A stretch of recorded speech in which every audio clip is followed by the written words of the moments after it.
Nous sommes le 1er décembre, c'est la journée de lutte mondiale contre le sida. Alors on ne le rappellera jamais assez, il faut insister toujours, protégez-vous. Faites-vous dépister. Et nous sommes en duplex avec Jean Spiry, président du CRIPS, le centre de prévention santé en Ile-de-France. Bonjour Jean Spiry, merci d'être avec nous ce matin dans la matinale CNews. Votre message cette année, il est très clair. Il y a 6000 contaminations annuelles en France. Ça n'augmente pas, ça ne baisse pas, ça stagne. Contrairement à d'autres pays où ça baisse. Comment est-ce que vous expliquez cette situation ? Alors, il y a 6000 nouvelles contaminations, c'est en effet un chiffre stable. Alors, c'est toujours les chiffres de 2016. On a un an de retard quasiment sur les chiffres, mais le plus inquiétant, enfin aussi inquiétant, c'est qu'il y a 25 000 personnes, 25 000 Français qui ignorent aujourd'hui qu'ils sont séropositifs. C'est l'estimation qu'on a du retard au dépistage. Donc, se protéger, la prévention, mais le dépistage, le dépistage, le dépistage. Jean Spiry, la meilleure prévention, ça reste le préservatif. Oui, tout à fait. Ça reste le préservatif. Aujourd'hui, il y a aussi d'autres moyens de prévention. Il y a des médicaments, notamment comme la PrEP, qui sont pour les populations les plus à risque. C'est important aussi d'en parler, mais le préservatif reste le moyen de base de la prévention. Et aujourd'hui, on voit que chez les jeunes, il y a une distance qui se crée au préservatif. C'est important d'en parler. C'est important d'en parler dès les collèges, les lycées. Plus qu'on ne le fait aujourd'hui, c'est dommage, la loi n'est pas respectée sur l'éducation à la sexualité dans les collèges et les lycées.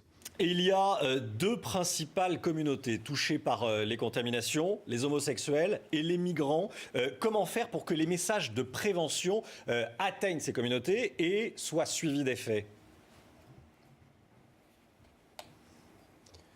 Alors pour cela, il faut des messages de prévention qui soient ciblés, qui s'adressent directement aux communautés les plus touchées.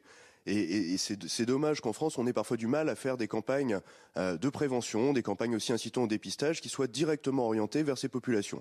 Ça fait à peu près 10 ans que le ministère de la Santé en fait. On a vu qu'il y a eu des polémiques l'année dernière qui étaient ridicules sur le sujet.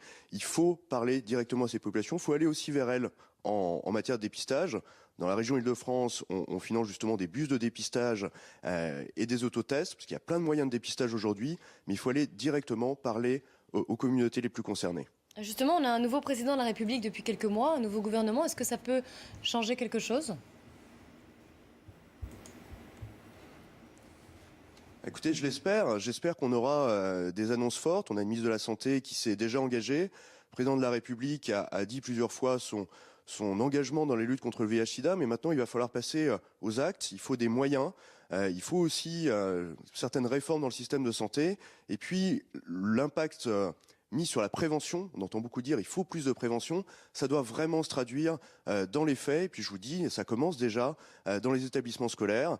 Et puis on veut reparler de cette maladie. Et puis on veut aussi reparler de la lutte contre les discriminations, parce qu'on ne le sait pas assez aujourd'hui. Une personne séropositive sous traitement, qui prend son traitement régulièrement, a une charge virale qui est indétectable, ça veut dire qu'elle n'est pas contaminante. C'est très important de lutter contre la sérophobie, la stigmatisation. C'est quelque chose qui renforce les comportements à risque, c'est important de le dire. Merci beaucoup Jean Spiry d'avoir été en direct avec nous ce matin dans la matinale CNews.